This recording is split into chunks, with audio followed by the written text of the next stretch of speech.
नमस्कार साथियों, the determination YouTube channel पर एक बार फिर से आप सबों का बहुत बहुत बहुत स्वागत है।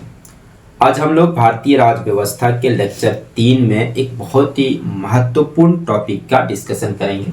हालांकि आज का क्लास एक फैक्ट बेस्ड क्लास होगा, मतलब कि आज के इस क्लास में हम लोग कुछ ऐसे प्रश्नों को देखेंगे जो परीक्षा के दृष्टिकोण से, विभिन्न एग्जामिनेशन के दृष्टिकोण से बहुत ही महत्वपूर्ण है, क्योंकि शायद ही कोई कम्पिटिटिव एग्जामिनेशन होते हैं जहां इस सेक्शन से, मतलब यहां से प्रश्न पूछे जाने की संभावना न हो। ऐसा बहुत कम ही आपको एग्जामिनेशन मिलेगा जहां से, जिस एग्जामिनेशन में आपको यहां से क्वेश्चन देखने को न मिले। हालांकि थोड़ा फैक्ट क्लास होगा, मतलब कि आज के इस क्लास में हम लोग कुछ आंकड़ों को अधिक से अधिक मेमोराइज करने की दिशा में आगे बढ़ेंगे, लेकिन मेरी कोशिश रहेगी कि हम चीज़ों को इस तरह से दिमाग में रखें ताकि अधिक से अधिक वो अस्थायी हो सके।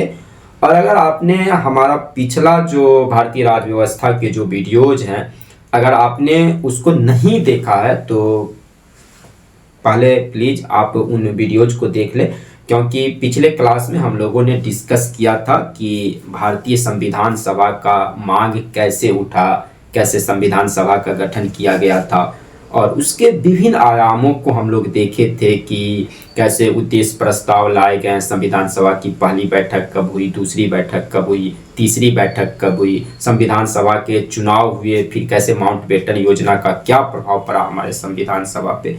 इन तमाम आयामों को बहुत ही बारीकी के साथ, बहुत ही समग्रता के साथ और बहुत ही कॉन्सेप्ट बेस्ड क्लास जो है वहाँ पे आपको देखने को मिल जाएगा। तो एक बार आप वहाँ पे जाके उस क्लास को पहले ज़रूर देख लें, तब इस क्लास को पढ़ने में यहाँ पे थोड़ा सा आपको आनंद आएगा, इंजॉय फील कर पाएंगे और समग्रता के साथ चीज़ों को समझ भी पाएंगे। और जो नए हमारे जो दर्शक हैं, जो इस चैनल पे पहली बार आए हैं, मैं उनसे ये भी आग्रह करूँगा कि आप कृपया हमारे चैनल को सब्सक्राइब कर लें और बेल आइकॉन को जरूर दबा दें ताकि आपको हमारी अपडेट मिलती रही और कई रोचक क्लासेज जो हैं, आपको परीक्षा उपयोगी क्लासेज जो है वो आपको मिलती रहे। तो चलिए आज के इस क्लास को हम शुरू करते हैं। आज की जो हमारी टॉपिक है भारतीय राज्य व्यवस्था।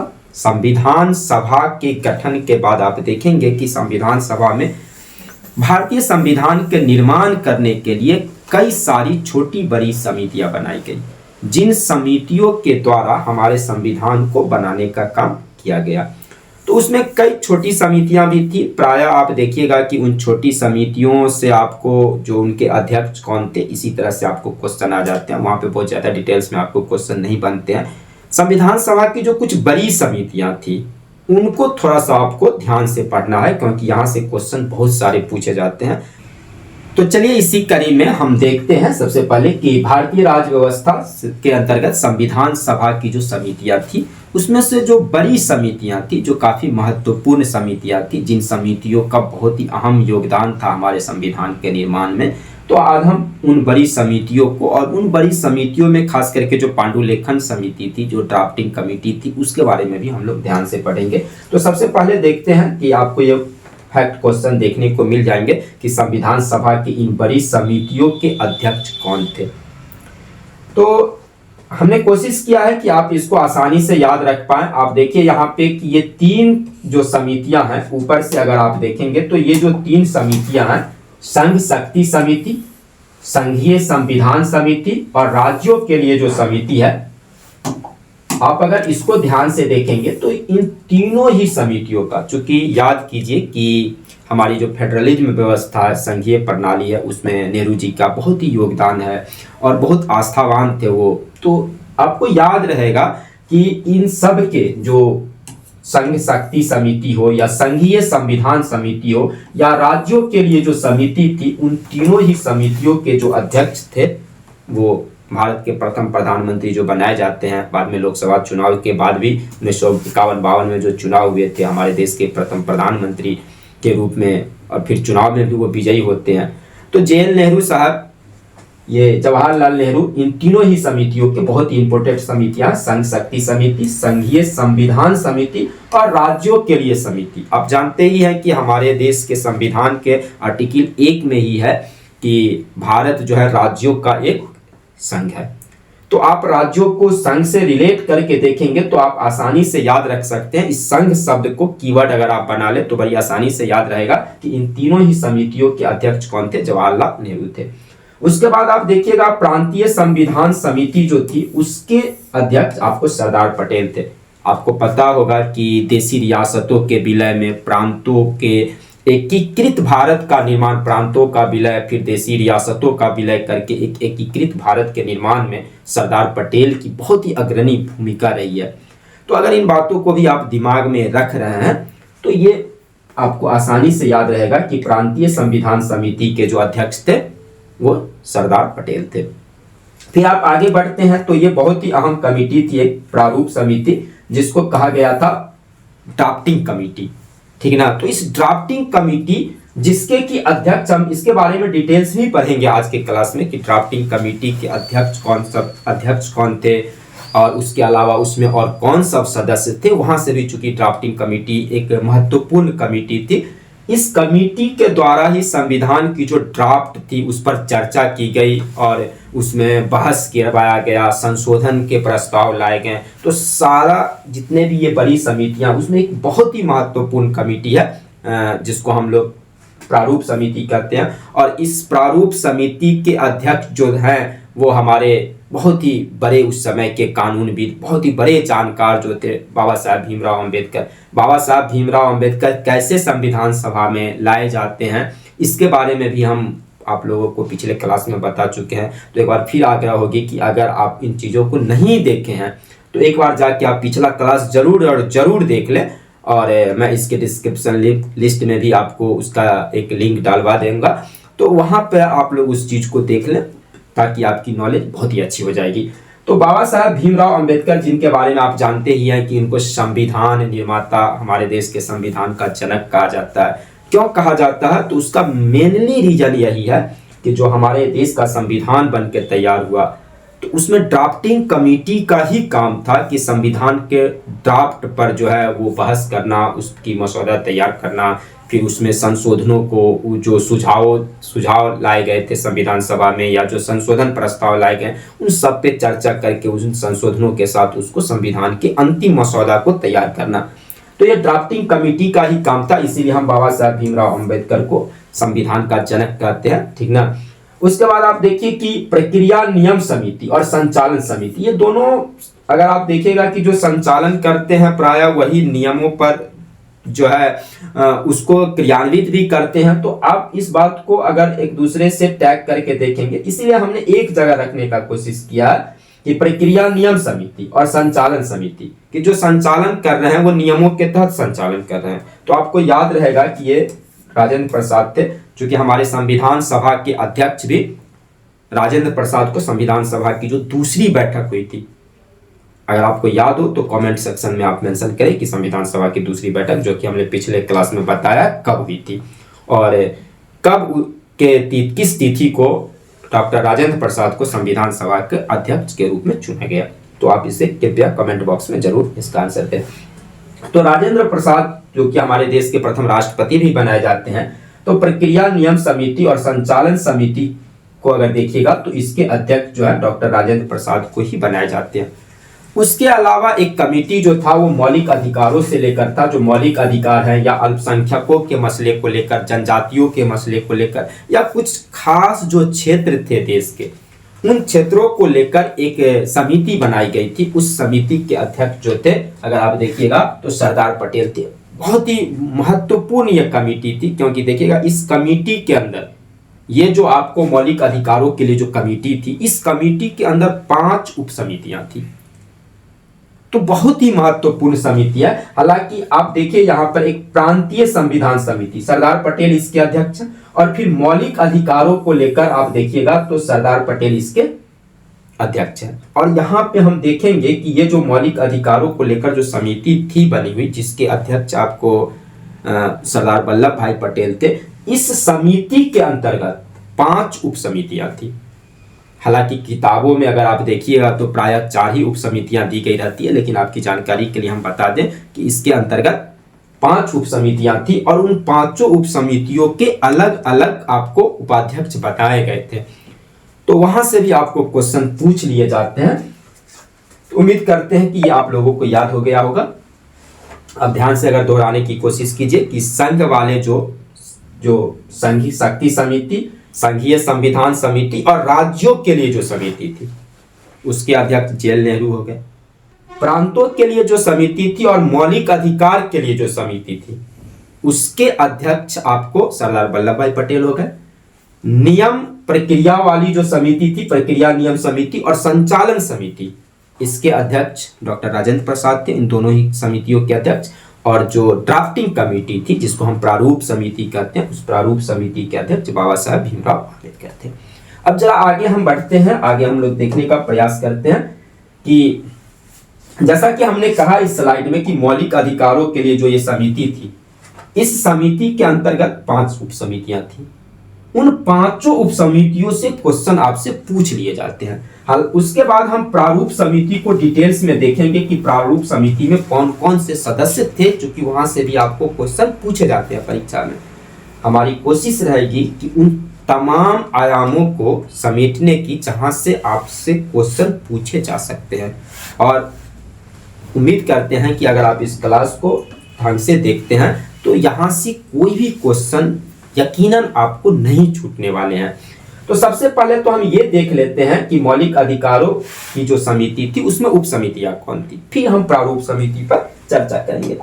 तो अगर आप देखेंगे कि मौलिक अधिकारों के उप समिति जो थी तो इसमें 5 उप समितियां थी। जैसा कि आप देख पा रहे होंगे कि पहला जो मौलिक अधिकार उप समिति थी उसके जो उप समिति उसके अध्यक्ष कौन थे, जेबी कृपलानी थे। बहुत बार ये क्वेश्चन पूछा गया है, मौलिक अधिकार उप समिति के अध्यक्ष कौन थे। ध्यान दीजिए, मौलिक अधिकारों के लिए जो समिति है उसके अध्यक्ष पटेल है, लेकिन मौलिक अधिकारों के लिए जो उप समिति बनाई गई है उसके अध्यक्ष कौन है, तो जेबी कृपलानी है। और अल्पसंख्यक उप समिति, यहां पर इस क्वेश्चन में अक्सर हम फंस जाते हैं, क्योंकि अल्पसंख्यकों के बारे में जब पूछे जाती है तो हम कुछ समुदाय विशेष के लोगों को ही चिन्हित करने की कोशिश करते रहते हैं।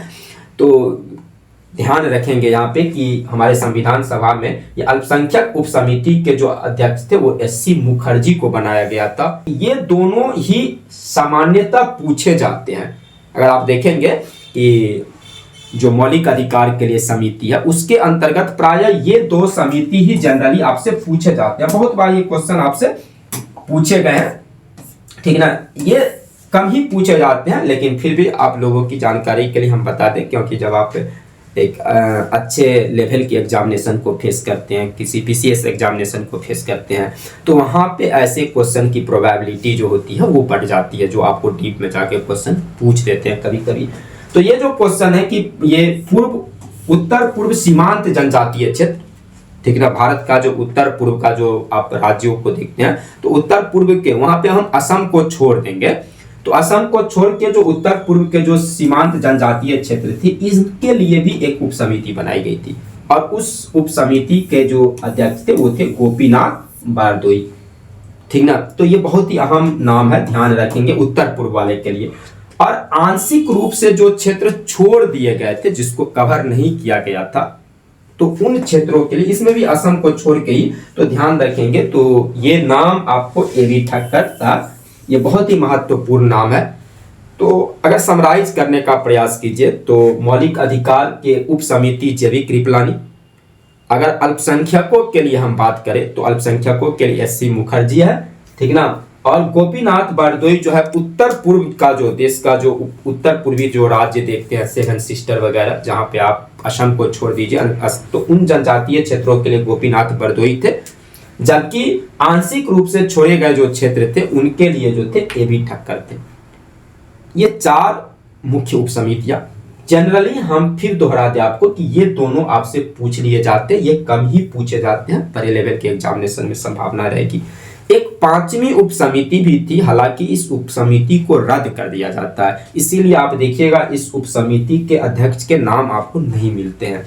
विद्यार्थी बहुत कोशिश करते हैं कि उसको ढूंढने का, तो ये चूंकि उप समिति जो है वो रद्द कर दिया गया। इसलिए रद्द कर दिया गया था क्योंकि ये उप समिति उत्तरी पश्चिमी जो सीमांत और बलूचिस्तान का जनजातीय क्षेत्र था, उत्तर पश्चिम के, आप मतलब आप जहाँ पे आप पाकिस्तान देख रहे हैं, जिस तरफ पाकिस्तान बना है, तो उत्तर पश्चिम के क्षेत्र जो थे और बलूचिस्तान के जो क्षेत्र थे, वहां के जनजातीय क्षेत्र के लिए एक उप समिति बनाई गई थी।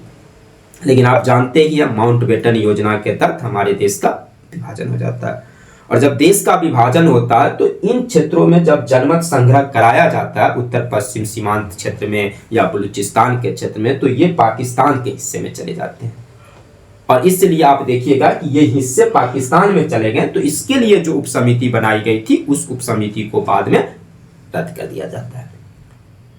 तो बहुत क्लियर है कि जो मौलिक अधिकार समिति है, उस समिति के अध्यक्ष आपको पटेल हैं। उस समिति के अंतर्गत 5 उप समितियां बनाई गई थी, जिसमें मौलिक अधिकार उप समिति के अध्यक्ष जेबी कृपलानी है, अल्पसंख्यकों के लिए एससी मुखर्जी है। ये 2 एकदम आपको ध्यान में रखने हैं, बहुत बार पूछे गए हैं। और 2 अन्य नाम जो है, एक उत्तर पूर्व के जो जनजातीय क्षेत्र है उसमें असम को छोड़कर, तो उसके लिए आपको गोपीनाथ बरदोई है। और जो एक आंशिक रूप से जो देश में जो छोड़े गए क्षेत्र थे, वैसे जनजातीय क्षेत्र के लिए आपको ये भी ठक्कर है। जबकि उत्तर पश्चिमोत्तर जो क्षेत्र थे या बलूचिस्तान के जो क्षेत्र थे, वहां से आपको देखिएगा कि वो एरिया चूंकि पाकिस्तान में चले जाते हैं जनमत संग्रह के बाद, इसीलिए उस उप समिति को रद्द कर दिया जाता है।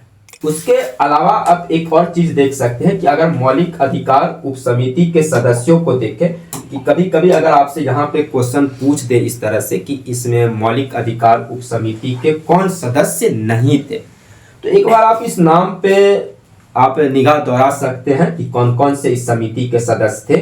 तो जेबी कृपलानी थे, राजकुमारी अमृता कौर, इनके बारे में आप लोग बहुत सारे कुछ जानते ही है। ए आर मसानी थे, केटी शाह थे, अल्लादी कृष्णा स्वामी अय्यर थे, के.एम. मुंशी थे। के.एम. मुंशी के बारे में भी हमने पिछले क्लास में आप लोगों को बताया था। मौलाना अबुल कलाम आजाद थे, बाबा साहब भीमराव आम्बेडकर थे, जयराम दास दौलत राम ये भी थे। आप इनके बारे में जानते हैं, जयराम दास दौलत राम अगर जानते हैं तो ये हमारे देश के कुछ पहले किसी विशिष्ट पद को सुशोभित करने वाले व्यक्ति हैं।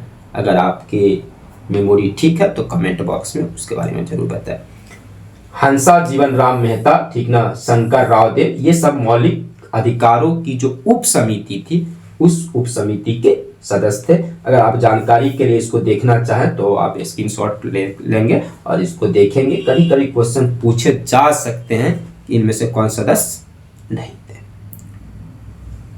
और मौलिक अधिकारों की उप समिति की बैठकों की अगर हम बात करेंगे तो मौलिक अधिकार की उप समिति की जो ये बैठकें हैं, यही 3 बैठकें, एक 27 फरवरी 1947 को, एक 24 मार्च 1947 से 31 मार्च 1947 तक चली, और तीसरी बैठक 14 अप्रैल 1947 से 16 अप्रैल 1947 तक चली। तो ये फैक्ट चीज है, प्राय नहीं पूछे जाते हैं। आपकी जानकारी के लिए हमने इसको यहाँ पे पेन डाउन करवा दिया है ताकि आप चीज़ों को समग्रता से समझ पाए। मेरी कोशिश रहेगी कि इस सेक्शन से, यहाँ से चूंकि बहुत सारे क्वेश्चन बनते हैं, और जो चाहे आपको जैसे बिहार दरोगा की एग्जामिनेशन होने वाली है तो उसके लिए भी ये टॉपिक बहुत ही महत्वपूर्ण है, क्योंकि फैक्चुअल एग्जामिनेशन है, वो फैक्ट बेस्ड क्वेश्चन वहाँ पे थोड़ा ज़्यादा पूछे जाते हैं, तो वेटेज रहती है इन क्वेश्चनों का। आपको भारतीय राज्य व्यवस्था के अंतर्गत यहाँ से क्वेश्चन आपसे पूछ लिए जाएंगे।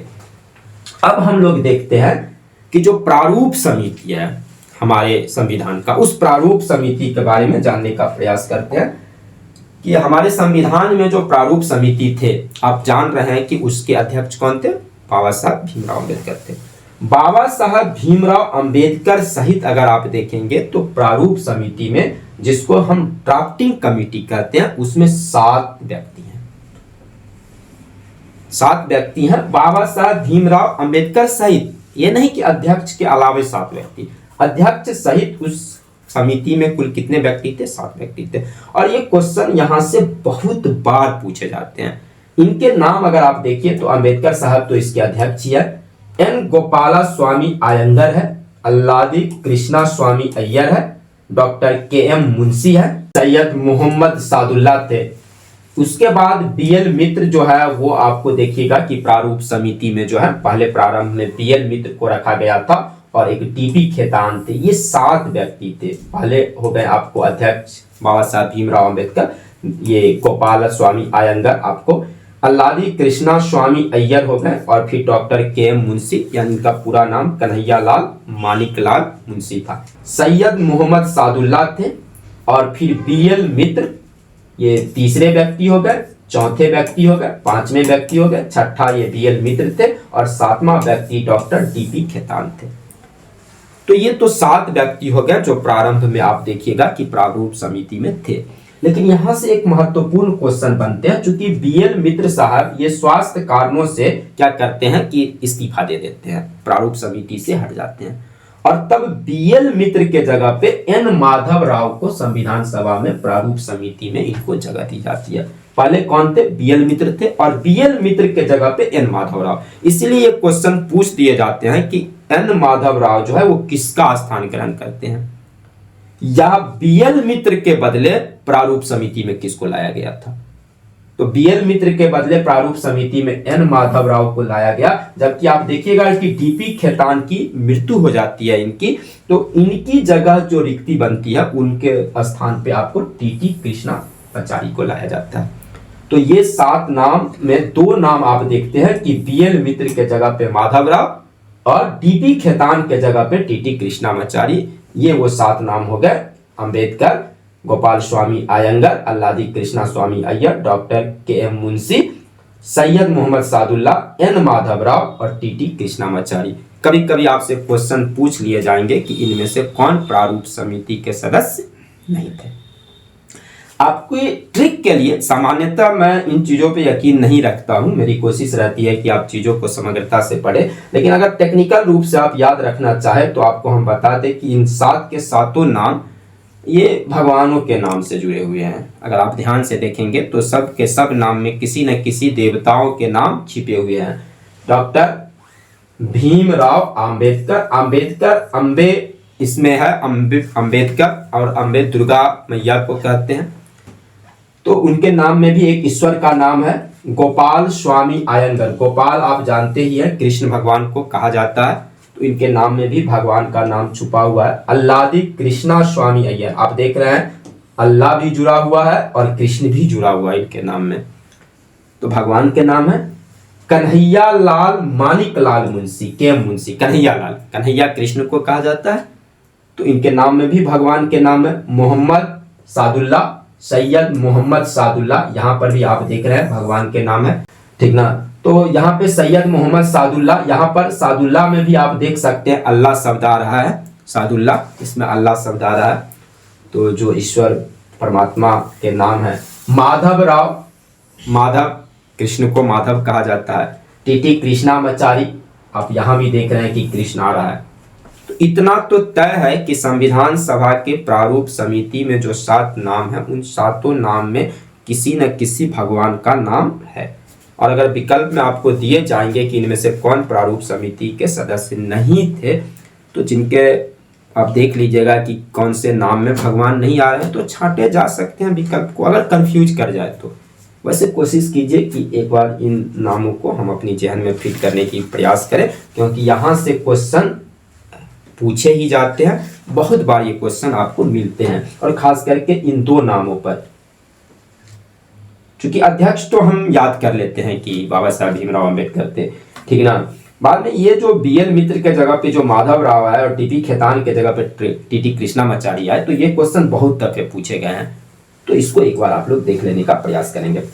उसके अलावा ये चूंकि प्रारूप समिति आपको पता ही है कि ये सबसे मुख्य कमेटी थी, सबसे अहम समिति थी, चूंकि इसी समिति का काम था ड्राफ्ट पर विचार करना। तो इससे जुड़े कुछ फैक्ट भी हैं जो बहुत ही महत्वपूर्ण है कि प्रारूप समिति का गठन कब किया गया था।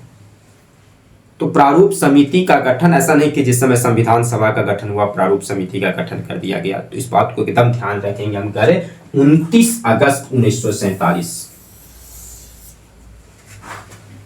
ये प्रारूप समिति में आप देखिए 29 अगस्त 1947 को प्रारूप समिति का गठन किया गया। भारतीय संविधान सभा द्वारा प्रारूप समिति की पहली बैठक कब होती है? 29 अगस्त को आप देख रहे हैं कि प्रारूप समिति का गठन किया गया, और ठीक अगले दिन 30 अगस्त 1947 को प्रारूप समिति अपनी पहली बैठक के लिए बैठती है, पहली बार वो बैठक करती है। 29 अगस्त 1947 को आप देखिएगा प्रारूप समिति का गठन किया गया। और 30 अगस्त, जनरली हम क्या करते हैं कि संविधान सभा का गठन चूंकि 46 में हुआ, 15 अगस्त 1947 को देश भी आज़ाद हो जाती है, ठीक ना, तो हम क्या करते हैं कि आज़ादी से पहले के जो विकल्प होते हैं उसको पिक करने की कोशिश करते हैं, और यहाँ पे जाके हम मिस कर जाते हैं। क्योंकि आप देखिएगा कि हमारा संविधान पूरी तरह से 26 जनवरी 1950 में जाके लागू होती है। 26 नवंबर 1949 को हमने संविधान को अडॉप्ट किया, अंगीकृत किया, इनेक्ट किया। तो ये 49-50 में जाके होती है। पूरी तरह से संविधान 26 जनवरी 1950 को लागू होती है। भले ही हमारा देश 15 अगस्त 1947 को देश आज़ाद हो गया, हम आधिकारिक रूप से 15 अगस्त 1947 को देश आज़ादी की तिथि समझते हैं। तो इसलिए कंट्राडिक्शन आ जाता है कभी कभी। हम परीक्षा हॉल में जब चीज़ों को सोचना शुरू करते हैं तो उसी तरह से उसको देख लेते हैं कि 46 में संविधान सभा का गठन हुआ, तो प्रारूप समिति का गठन उसी के आसपास के डेट को हम ढूंढना शुरू करते हैं। तो यहाँ ध्यान रखेंगे कि प्रारूप समिति का गठन आपको 46 में नहीं 47 में हुआ। 29 अगस्त 1947 मतलब देश की आज़ादी के बाद का समय है। और 30 अगस्त 1947 को प्रारूप समिति की पहली बैठक होती है। संविधान का मसौदा तैयार करने के लिए कुल 141 बैठक करते हैं। ये सब फैक्ट क्वेश्चन है कुछ। 114 दिन तक वो चर्चा करते हैं।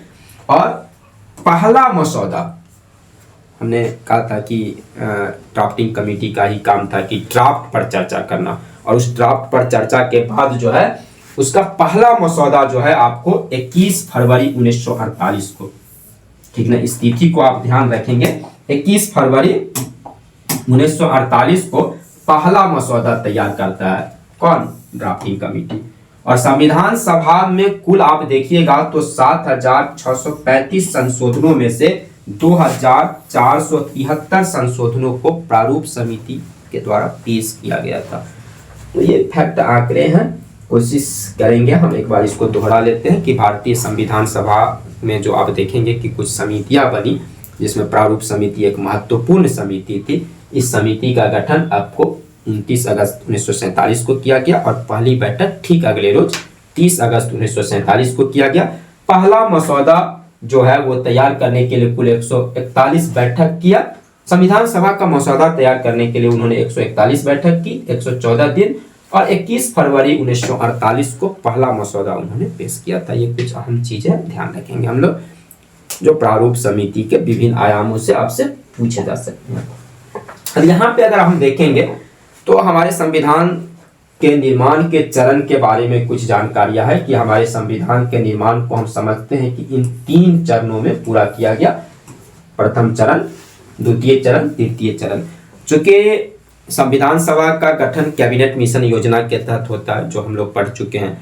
और कैबिनेट मिशन योजना को आप लोग देखते हैं कि 46 में वो कैबिनेट मिशन योजना आ रही है। तो उस समय से 6 दिसंबर 1946 से 14 अगस्त मतलब देश की आज़ादी के ठीक एक दिन पहले तक, इसको हम लोग कहते हैं संविधान सभा का ये प्रथम चरण है। और इस चरण में आप क्या देखते हैं कि इस चरण में जो कैबिनेट मिशन के द्वारा जो सुझाई गई चीज, जो जानकारियां थी, जो भी सुझाई गई कार्य थे, उनके अंदर रहकर ठीक ना जो है संविधान निर्माण का कार्य किया जाता है। उद्देश्य प्रस्ताव जो पंडित जवाहरलाल नेहरू, याद कीजिए कि जो तीसरी बैठक थी 9 तारीख को, 11 तारीख को और 13 तारीख को तीसरी बैठक होती है, जिसमें जवाहरलाल नेहरू जो है उद्देश्य प्रस्ताव को लेकर आते हैं। तो उस उद्देश्य प्रस्ताव पर जो है उसी के आधार पर हम फिर संविधान का प्रारूप तैयार करते हैं, उसकी प्रक्रिया आरंभ होती है। दूसरा चरण अगर आप देखिएगा तो 15 अगस्त 1947 ये हमारी देश आज़ादी की तिथि है। वहां से लेकर और जब हम संविधान बहुत ही आसानी से याद कर सकते हैं, आप देखिए ध्यान से, कैबिनेट मिशन योजना के तहत हमारा संविधान बनता है, तो वहां से शुरू कीजिए और देश की आजादी के ठीक पहले तक, तो 6 दिसंबर 1946 से 14 अगस्त 1947 और फिर 15 अगस्त को देश की आजादी हो रही, तो वहां से लेके जब हमने संविधान को एडॉप्ट किया, अंगीकृत किया, अधिनियमित किया, खुद को सौंपा, जो आपको पता है 26 नवंबर 1949 को किया था, तो 26 नवंबर 1949 तक का ये सेकेंड स्टेज। और फिर यहां से लेकर हम तीसरे चरण में अगर हम देखें कि 1952 तक, जब तक कि संविधान सभा एक संसद के रूप में भी, चूंकि याद कीजिए आपको हमने बताया था कि जब हमारे संविधान सभा का गठन किया गया तो संविधान सभा दो काम करते थे। जब संविधान सभा संविधान निर्माण के लिए बैठती थी तो वो संविधान सभा कहलाती थी, जिसके अध्यक्ष कौन बनाए गए थे? राजेंद्र प्रसाद को, डॉक्टर राजेंद्र प्रसाद को संविधान सभा का अध्यक्ष बनाया गया। लेकिन यही संविधान सभा जब विधियों के निर्माण के लिए बैठती थी, देश की कानून निर्माण के लिए बैठती थी, तो वो संसद के रूप में काम करती थी। और हमारे देश में चूंकि आम चुनाव कब हुए हैं? 51-52 में हुए हैं, लेकिन उससे पहले ही संसद के रूप में काम चल रहे हैं। और संसद के रूप में कौन काम कर रहा था? तो यही संविधान सभा जब विधि निर्माण के लिए बैठती थी तो संसद के रूप में कार्य करती थी, और उसके अध्यक्ष जीवी मालवंकर साहब थे। ध्यान होगा आपको ये चीज। तो ये संविधान सभा आप देखिएगा कि जब तक हमारी जो पहली जो लोकसभा चुनाव होती है, जब तक उस लोकसभा चुनाव से लेकर नए संसद का गठन नहीं हो जाता तब तक संविधान सभा एक संसद के रूप में कार्य करती रहती है। तो ये 3 स्टेज हो गए। कैबिनेट मिशन योजना के लाने से लेकर आज़ादी तक, आज़ादी के समय से लेकर फिर आप जो संविधान को हम एडॉप्ट करते हैं, अंगीकृत करते हैं, वहां तक, और फिर अगले तिथि से आप देखिएगा कि जो 52 तक, जब तक कि देश में चुनाव होकर देश में एक नए संसद के रूप में संसद अपना कार्य नहीं प्रारंभ कर देती है, तब तक ये संविधान सभा अपना कार्य एक अस्थायी संसद के रूप में करती रहती है। और जब नए संसद का गठन हो जाता है तो फिर संविधान सभा को भंग कर दिया जाता है। तो यही वो 3 चरण है। संविधान सभा में लगने वाले कुल समय आप लोगों को शायद ये पता ही होगा, 2 वर्ष 11 महीना और 18 दिन ये कुल समय लगा था। ठीक है, चलिए आगे बढ़ते हैं। अब आते हैं कि हमारे देश में आप जान ही रहे हैं कि कैसे कैसे संविधान बना, उन तमाम बातों की चर्चा बहुत बार हो चुकी है। देखिए यहाँ पे कि प्रारूप समिति ने जो संविधान का अंतिम प्रारूप पेश किया, अभी आपको हमने बताया था कि पहला मसौदा फरवरी 1948 में लाया जाता है, और जो संविधान में जो प्रारूप समिति का जो गठन किया गया था, ये प्रारूप समिति अगर आप देखेंगे कि अंतिम प्रारूप कब पेश किया तो 4 नवंबर 1948 को, और ये कई दफे कई सारे एग्जामिनेशन में पूछे गए हैं। तो 4 नवंबर 1948 को अंतिम प्रारूप पेश किया गया, और आप देखिएगा कि जिस दिन अंतिम प्रारूप पेश किया जाता है उसके बाद संविधान का वाचन शुरू किया जाता है, और 3 वाचन होते हैं संविधान का। पूरी संविधान को पढ़ा जाता है, मतलब हमारी संविधान कोई यूं ही नहीं बन गई। इस दुनिया का सबसे बड़ा लिखित संविधान है हमारे देश का संविधान, और इस संविधान को बनाने में उस समय के दिमागी पंडितों ने, राजनीतिक पंडितों ने अपनी पूरी मेहनत, अपनी पूरी अनुभव झोंक दिया, तब जाके हम एक सुंदर संविधान बना पाते हैं। कई सारे देशों के संविधान का हमने अध्ययन किया, ऐसे नहीं, वहां जाके लोग भेजे गए जो जाके अलग अलग देशों के संविधान का हमने अनुभव किया, उनका अध्ययन किया, वहां से जो अच्छी चीजें लगी हमने उसको अपनी संविधान में अडॉप्ट किया, ग्रहण किया। बहुत लंबी प्रक्रिया से गुजरा, एक एक संविधान सभा में एक एक बिंदुओं पर लंबी बहस हुई, और उन बहसों को आप देखना चाहेंगे तो वो अभी अवेलेबल है, मिल जाते हैं आपको कि संविधान सभा में किस बिंदु पर क्या बहस हुई। मैं भारतीय राज व्यवस्था में दिलचस्पी रखने वाले हर स्टूडेंट से हम कहते हैं कि आप कभी कभी वो जो संविधान सभा में किसी मुद्दे पर क्या बहस हुई उसको जरूर पढ़िए, क्योंकि उस समय की तत्कालीन परिस्थितियों में उस समय के जो राजनयिक थे उन चुनौतियों के बीच उस मुद्दे पर क्या राय रखते थे। और तब जैसे कई सारे ऐसे आप यूसीसी के मुद्दे हैं, यूनिफॉर्म सिविल कोड के मुद्दे काफ़ी देश में चर्चित मुद्दा है वर्तमान समय में, क्योंकि सभी जानते हैं कि जो वर्तमान सरकार है तो उनकी मैनिफेस्टो का एक हिस्सा है कि हम यूसीसी को लागू करेंगे। अब यूसीसी के आप पक्ष में हो या विपक्ष में हो, मसला ये नहीं है, लेकिन अगर यूसीसी के बारे में कोई अपनी एक राय रखना चाहते हैं तो ये बहुत ज़रूरी है कि हम देश की आज़ादी के समय, आज़ादी के बाद संविधान सभा में यूसीसी के मसले पर क्या बहस हुई, उस समय भी आप देखिएगा बाबा साहब भीमराव अंबेडकर यूसीसी के पक्ष में थे। ये ऐतिहासिक सच्चाई है, इससे मुंह नहीं मोड़ा जा सकता। फिर यूसीसी को क्यों नहीं लाया गया, उस समय क्यों नहीं लागू किया गया, उसको क्यों भाग 4 में नीति निदेशक तत्व के साथ रखा गया, कौन सी परिस्थितियां थी, कौन से तर्क दिए गए और आज की परिस्थितियां क्या है, इन तमाम बातों को जब आप अध्ययन करेंगे, जब आप महसूस करेंगे, जानेंगे, तब आप अपनी राय को बेहतर ढंग से रख पाएंगे कि आप यूनिफॉर्म सिविल कोड के मसले पे। और वैसे अगर आप व्हाट्सएप यूनिवर्सिटी की बातों को अग्रसारित करेंगे तब तो आप कहीं से फॉरवर्डिंग कुछ पढ़ लेंगे, तो आप संविधान सभा की उस बहस को समझने का प्रयास कीजिए, फिर आज की परिस्थिति में उसका अवलोकन करेंगे तो आप बहुत ही बेहतर कंडीशन में होंगे, बातों को अच्छे ढंग से रख पाएंगे और एक अच्छी व्यू रख पाएंगे, अपनी ओपिनियन तर्क के साथ रख पाएंगे। आप उसके पक्ष में हो या विपक्ष में हो ये अलग मैटर है, लेकिन जब हम किसी चीज को अध्ययन करते हैं, पढ़ते हैं, तब हम उस चीज के बारे में जितनी बेहतर ढंग से अपनी राय रख पाते हैं, वैसे हम उस चीज के बारे में उतनी बेहतर राय कदापि नहीं रख सकते हैं। तो हम तो सबको कहेंगे कि जो भी आदमी भारतीय राज्य व्यवस्था से इंटरेस्टेड है, वो मौका मिलता है तो संविधान सभा की बहस को जानने का प्रयास करें कि उन संविधान सभा में एक किन बिंदुओं पर क्या बहस हुई। खैर चलते हैं, आगे बढ़ते हैं। तो 4 नवंबर 1948 को आप देखिएगा कि संविधान का अंतिम प्रारूप जो है ड्राफ्टिंग कमेटी के द्वारा लाया गया और फिर इसका वाचन शुरू होता है। तो पहला वाचन 4 नवंबर 48 से आप देख रहे हैं, इस तिथि से 9 नवंबर ये 5 दिन तक संविधान को पढ़ा जाता है, संविधान सभा के लोगों को सुनाया जाता है कि हमने क्या संविधान बनाया।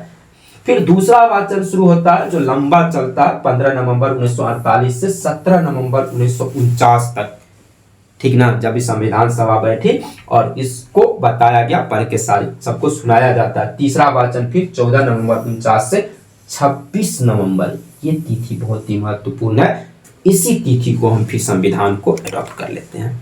तो 26 नवंबर 1949 तक तीसरा वाचन चलता है, ठीक ना। और आपको पता है कि 26 नवंबर 1949 चूंकि इस दिन हम संविधान को अंगीकृत करते हैं, अभी हम देखेंगे इस चीज को, और इस तिथि को हम क्या करते हैं कि कानून दिवस के रूप में, ये 26 नवंबर 1949 की जो तिथि थी, इस तिथि को हम संविधान सभा ने चूंकि इसी दिन पारित किया। जब देखें, एक बार फिर से देखने का प्रयास करें, थोड़ा सा ध्यान से सावधानी से देखने का प्रयास करें। और 4 नवंबर 48 को प्रारूप समिति ने अंतिम प्रारूप पेश किया। पहला वाचन 5 दिनों तक चला जिसमें ये पढ़ के सुनाया गया संविधान को। दूसरा वाचन आप देखिएगा बहुत लंबा समय लगा इसमें कि 15 नवंबर 48 से 17 नवंबर 49 तक चला। तीसरा वाचन फिर 14 नवंबर 1949 से शुरू होता है और 26 नवंबर 1949 को ये समाप्त होती है। जिस दिन ये वाचन समाप्त हुआ वो संविधान सभा में आप देखिएगा कि कुल 284 सदस्य थे, उपस्थित सदस्य, जबकि याद कीजिए संविधान सभा में कुल 299 सदस्य थे। उस 299 सदस्य में उस दिन 284 सदस्य उपस्थित हुए। फिर उन 284 सदस्यों ने अपना हस्ताक्षर किया उस संविधान पर, यहां हम इस संविधान से एग्री हैं, इस संविधान को स्वीकार करते हैं। तो उन 299 में उस दिन जितने सदस्य उपस्थित थे, 284 सदस्यों ने अपने हस्ताक्षर किए और 26 नवंबर 1949 को भारत के लोगों ने संविधान को अपनाया, लागू किया और स्वयं को सौंप दिया। जो कि आप जब संविधान की प्रस्तावना को पढ़ते हैं तो उसकी अंतिम लाइन को जब आप पढ़ते हैं कि हम संविधान को अंगीकृत, अधिनियमित और आत्मार्पित करते हैं, मतलब हम स्वीकार करते हैं, ठीक ना, खुद को आत्मसात करते हैं और खुद पर लागू करते हैं। और प्रस्तावना के शब्दों में स्पष्ट रूप से है, हम भारत के लोग, भारत को, मतलब हमारी संविधान किसने बनाया? भारत के लोगों ने बनाया। किसके लिए बनाया? भारत के लोगों के लिए बनाया। किस पे लागू किया गया? किसने स्वीकारा? तो हम भारत के लोगों ने संविधान को स्वीकारा और खुद पर लागू किया, खुद को समर्पित किया। यही हमारा संविधान। बड़ा अनोखा और दिलचस्प पहलू है कि हम संविधान को बनाने वाले हैं, हम संविधान को खुद पर लागू करने वाले हैं। तो 26 नवंबर 1949 को हमने इस संविधान को अपनाया, संविधान को स्वयं को सौंप दिया। इसी तिथि को 26 नवंबर 1949 की तिथि को पहले हम राष्ट्रीय कानून दिवस के रूप में मनाते रहे। लेकिन आप देखिएगा कि जो वर्तमान सरकार है एनडीए की, उन माननीय में जो प्रधानमंत्री है माननीय नरेंद्र मोदी जी, देखिएगा 2015 में इस तिथि को फिर एक कहा गया, चूंकि इस तिथि को बाबा साहब भीमराव अंबेडकर की 26 नवंबर को 2015 में बाबा साहब भीमराव अंबेडकर की 125वीं जयंती मनाई गई थी। तो उन्हीं के सम्मान में, चूंकि संविधान निर्माण में जो है बाबा साहब भीमराव अंबेडकर का एक बहुत बड़ा योगदान है, तो हम उनके योगदानों को याद करते हुए आपको देखिएगा 2015 से भारत सरकार ने फैसला लिया कि हम 26 नवंबर 1949 को राष्ट्रीय कानून दिवस के बदले हम इसको क्या कहेंगे, संविधान दिवस के रूप में मनाएंगे। ये एक तरह से बाबा साहब भीमराव अंबेडकर के चूंकि उनकी 125वीं जयंती हुई साल, तो उस उपलक्ष्य में हम लोग राष्ट्रीय कानून दिवस के बदले अब इस तिथि को क्या मनाते हैं, संविधान दिवस के रूप में याद करते हैं।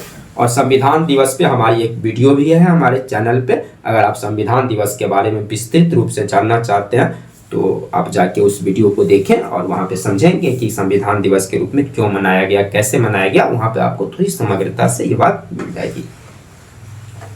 तो उम्मीद करते हैं कि प्रारूप समिति और उससे जुड़े हुए मसले आप लोग समझ पा रहे होंगे।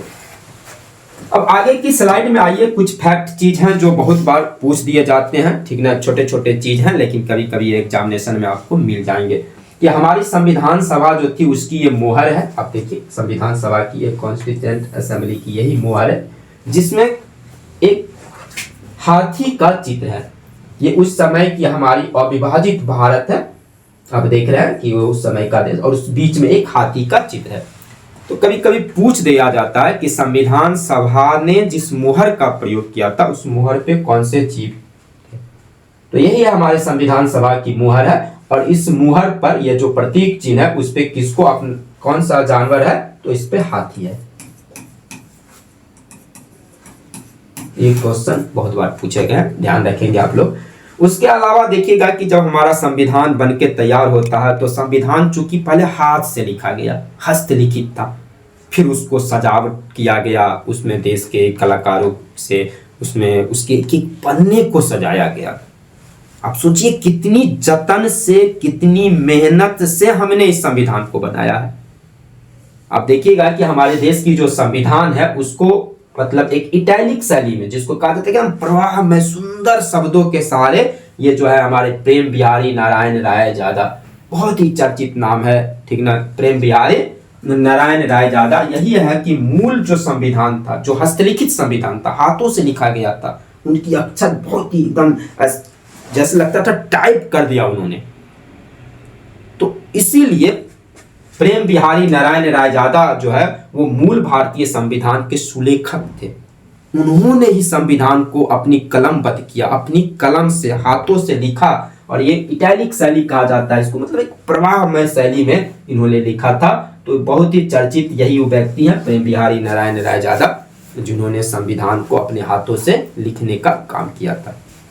दूसरी बात कि इसके मूल जब संविधान लिखा गया तो कहा गया कि इसके पन्ने को सजाया जाए। उसके पन्ने को सजाने के लिए दो नाम आपको ध्यान रखेंगे कि मूल संस्करण, मतलब जो मूल संविधान था, उस मूल संविधान को सजाने के लिए उसकी शांति निकेतन के कलाकारों को बुलाया गया था, जिसमें ये नंदलाल बोस और व्यूअर राम मनोहर सिन्हा, ये दो नाम बहुत ही महत्वपूर्ण नाम है, नंदलाल बोस और राम मनोहर सिन्हा, इनको लाया गया। एक एक पन्ने पर उन्होंने अपनी कलाकारी की, अलंकरण किया, सजाया उस पन्ने को, उसके किनारों को। इतनी मेहनत हुई हमारी संविधान को बनाने में। तो यहाँ पे दो तीन नाम है, ध्यान रखेंगे। प्रेम बिहारी नारायण रायजादा जो है ये सुलेखक थे, और सजावट के लिए नंदलाल बोस और व्यूअर राम मनोहर सिन्हा साहब जो है वो एक एक पन्ने को सजाने वाले थे।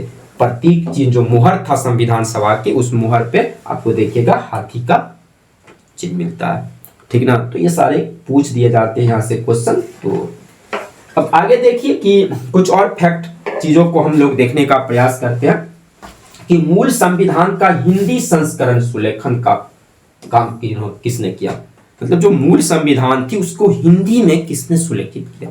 तो ये है बसंत कृष्ण वैद्य, यही है बसंत कृष्ण वैद्य जी। उन्होंने उस संविधान को हिंदी में संस्करण किया उनका, ठीक ना। तो ये क्वेश्चन भी कई दफे आपको परीक्षा में पूछे गए हैं। तो इसको जरूर ध्यान पे रखने का प्रयास करेंगे। राष्ट्रीय गीत और राष्ट्रगान, इसके बारे में हम अलग से एक वीडियो बनाएंगे जहां पे हम लोग राष्ट्रीय गीत के बारे में, राष्ट्रीय ध्वज के बारे में, राष्ट्रीय गान के बारे में हम बताएंगे। फिलहाल यहाँ पे थोड़ा संविधान सभा से जो रिलेटेड टर्म है कि आप जानते ही है कि हमारा जो राष्ट्रीय गीत है वंदे मातरम, वो बंकिम चंद्र चटर्जी द्वारा रचित है, ठीक ना। और बंकिम चंद्र चटर्जी द्वारा जो है रचित, इसमें ये डेट पूछ दिए जाते हैं कि राष्ट्रीय गीत को संविधान सभा ने कब अपनाया था। बहुत बार ये क्वेश्चन पूछे गए 24 जनवरी, क्योंकि हम लोग प्राय 26 नवंबर या 26 जनवरी 1950 लगा देते हैं, तो ध्यान रखेंगे यहाँ पे ये 24 जनवरी 1950 को वंदे मातरम को राष्ट्रीय गीत के रूप में, जो बंकिम चंद्र चटर्जी द्वारा रचित है, उसको अपनाया गया। और राष्ट्रगान को भी, जो जन गण मन है, किनके द्वारा लिखा गया? रविन्द्रनाथ टैगोर के द्वारा जो लिखा गया है, जो मूल रूप से क्या है, एक बांग्ला भाषा में लिखा गया था, तो उसको हम लोगों ने जन गण मन अधिनायक, जिसमें देश के लगभग आपको तमाम क्षेत्रों के नाम जो है उल्लेखित हो जाते हैं, इसको भी हम लोग 24 जनवरी 1950 को अपनाए थे। मतलब राष्ट्रगान को भी और राष्ट्रीय गीत को भी 24 जनवरी 1950 को। ये एक बहुत ही अहम चीज है कि हमारे देश का जो राष्ट्रीय ध्वज है, जिसको हम तिरंगा कहते हैं, तो राष्ट्रीय ध्वज जो है ये कब, तो 22 जुलाई को। ये तिथियां आप देख रहे हैं, ये 24 जनवरी 1950 है, 24 जनवरी 1950 है, मतलब राष्ट्रीय गीत और राष्ट्रगान 24 जनवरी 1950। जबकि अगर आप देखिएगा संविधान सभा के द्वारा जो राष्ट्रीय ध्वज है, तो राष्ट्रीय ध्वज को 22 जुलाई 1947 को जो है संविधान सभा ने इसको राष्ट्र को समर्पित कर दिया था। और चूंकि राष्ट्रीय ध्वज से आप जानते ही हैं कि इनको बनाने वाले कौन थे, राष्ट्रीय ध्वज को डिजाइन करने वाले कौन थे? पिंगली वेंकैया। हमारे राष्ट्रीय ध्वज को डिजाइन करने वाले जो व्यक्ति थे वो पिंगली वेंकैया साहब थे। ये पिंगली वेंकैया साहब, इसके बारे में हम एक बहुत ही विस्तृत क्लास की, क्या हमारे राष्ट्रीय ध्वज की जो ये आप देख रहे हैं कि जिसको हम तिरंगा कहते हैं, क्या इसी रूप में ये था, कैसे कैसे ये डेवलप हुआ और कैसे कैसे हमने इसको अपनाया, इसकी एक लंबी चौड़ी कहानी है। हम मैडम भिकाजी कामा से आपको शुरू करके बहुत सारी चीज़ों को बताएंगे। अलग से राष्ट्रीय ध्वज के बारे में हम एक क्लास बहुत जल्द आपको देखने को मिलेगी, तो ध्यान रखेंगे इन फैक्ट को कि राष्ट्रीय गीत और राष्ट्रगान 24 जनवरी 1950, जबकि राष्ट्रीय ध्वज की बात करेंगे तो ये 22 जुलाई 1947 को अपनाया गया, ठीक ना। तो ये बहुत ही अहम प्रश्न है, ध्यान रखेंगे। और ये सब कोई जानते होंगे कि हमारे संविधान सभा को चूंकि 26 नवंबर 1949 के को उसके कुछ आर्टिकल्स को, कुछ भाग को लागू कर दिया जाता है, अधिनियमित करते, आत्मार्पित करते हैं, जबकि पूरी संविधान 26 जनवरी 1950 को लागू कर दिया जाता है। और इसी तिथि को हम लोग गणतंत्र दिवस के रूप में मनाते हैं। तो ये आज के क्लास की कुछ बहुत ही महत्वपूर्ण जानकारियां थी, जहां से परीक्षा में आपको क्वेश्चन कई बनते हैं। एक चीज आपको जो हमने जिसके बारे में डिस्कस नहीं किया, क्योंकि संविधान सभा में कुछ छोटी समितियां भी थी, कभी कभी उनसे आपको अध्यक्ष के नाम पूछ लिए जाते हैं, तो इसमें कुछ विशेष नहीं है, ये फैक्ट है जो आप स्क्रीनशॉट ले सकते हैं कि जैसे ये वित्त एवं कर्मचारी स्टाफ समिति जो है, सदन समिति है, राष्ट्रीय ध्वज संबंधी जो तदर समिति है, ये पूछे गए क्वेश्चन है। तो प्रीवियस ईयर में आपको ये क्वेश्चन मिल जाएंगे कि राष्ट्रीय ध्वज समिति के अध्यक्ष कौन थे, ठीक ना। तो ये सब फैक्ट कुछ क्वेश्चन है, तो वहां से आप इसको देख सकते हैं। प्रायः इसमें केवल आपको अध्यक्ष के नाम ही याद रखने पड़ते हैं, तो एक बार इसको देख लेंगे। तो इस तरह से संविधान सभा का गठन, संविधान कैसे बन के तैयार हुआ, प्रारूप समिति के सदस्यों के बारे में कैसे लागू किया गया, इन तमाम बातों को हम लोग अध्ययन कर चुके हैं, ठीक ना। मिलते हैं फिर एक बेहतर क्लास में। अगर आपको ये क्लास पसंद आया हो तो ज़रूर हमारे चैनल को सब्सक्राइब करें। आप अपनी बातों को ज़रूर हमारे कमेंट बॉक्स में भी मेंशन करें अपनी सुझाव के साथ कि आपको ये अगर क्लास बेहतर लगा है तो वो भी हमें ज़रूर बताएं, ठीक ना। और आखिरी बात कि अगर हमारा ये वीडियो आपको अच्छा लगा, उपयोगी लगा हो, तो इसे अधिक से अधिक लोगों तक शेयर करना न भूलें। हमने कोशिश किया है कि उन तमाम फैक्ट को एक जगह आपको समराइज करके प्रदान कर दिया जाए कुछ रोचक ढंग से, ताकि आप आसानी से इसको याद कर पाए और चूंकि बहुत सारे प्रश्न यहाँ से विभिन्न कॉम्पिटिटिव एग्जामिनेशन में बनते हैं, तो इस कारण से इस उपयोगी क्लास को जरूर अधिक से अधिक लोगों तक शेयर कर दें। हमारे चैनल को सब्सक्राइब करना न भूलें और बेल आइकन का बटन जरूर दबा लें ताकि आपको अपडेट मिलती रहे। फिर मिलते हैं एक बेहतर क्लास में, तब तक के लिए धन्यवाद।